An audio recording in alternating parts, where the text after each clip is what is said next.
कहानी दर्पण का रहस्य। गहरे जंगल के बीचों बीच एक पुरानी टूटी फूटी हवेली थी। लोग कहते थे कि वहां जाने वाला कभी लौटकर नहीं आता। गाँव में उस हवेली के बारे में तरह तरह की भयानक कहानियां प्रचलित थीं।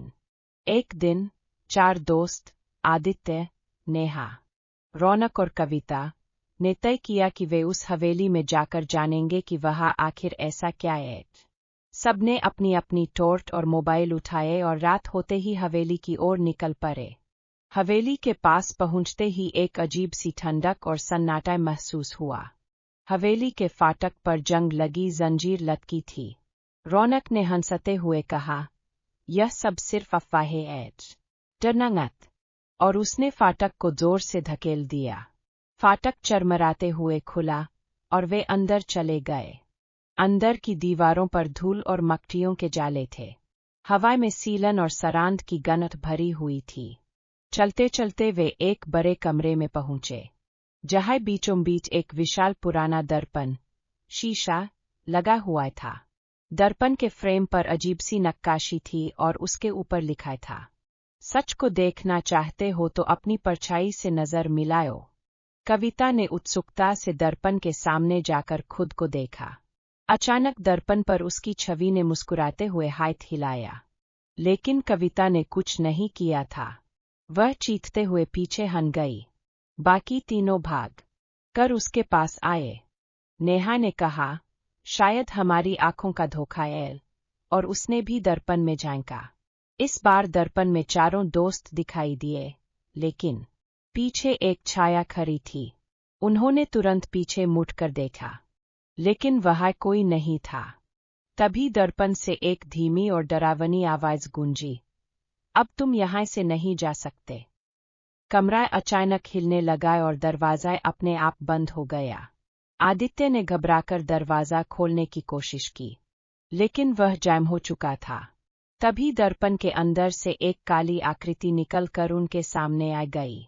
उसकी आंखें खून जैसी लाल और चेहरा भयानक था। रौनक ने हिम्मत जुटाकर पूछा, तुम कौन हो? हमें क्या चाहिए? उस आकृति ने भारी आवाज में कहा, मैं इस दर्पण की आत्मा हूं। जो यहाँ आता है, वह यही फंस जाता है। अब तुम भी मेरे साथ रहोगे। नेहा ने कांपते हुए कहा, हमने तुम्हारा क्या बिगाड़ा है? आकृति बोली, मुझे मुक्ति चाहिए। सालों पहले मेरी आत्मा इस दर्पण में कैद कर दी गई थी। अगर तुम मेरी जगह दर्पण में फंस जाओगे, तो मैं आजाद हो जाऊंगी। चारों के दिल जोर जोर से धड़क रहे थे। तभी आदित्य की नजर दर्पण के कोने पर एक पुराने मंत्र वाले शिलालेख पर पड़ी। उसने जल्दी से मंत्र पढ़ा, ओम त्र्यंबकम यजामहे सुगंधिं पुष्टिवर्धनम्। मंत्र पढ़ते ही दर्पण से तेज रोशनी निकली और वह आकृति दर्द से चीख उठी।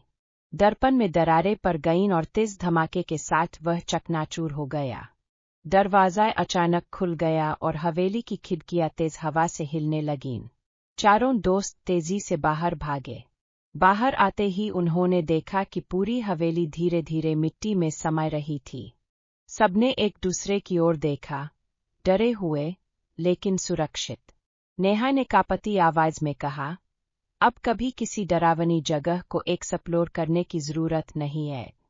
आदित्य बोला, हाय, लेकिन एक बात सहज आ गई, हर रहस्य को जानना जरूरी नहीं होता। चारों ने चैन की सांस ली और चुपचाप वापस गांव की ओर चल पड़े। लेकिन जाते जाते रौनक ने अपने फोन पर देखा। उसकी स्क्रीन काली थी और उस पर लिखा था, कहानी अभी खत्म नहीं हुई है।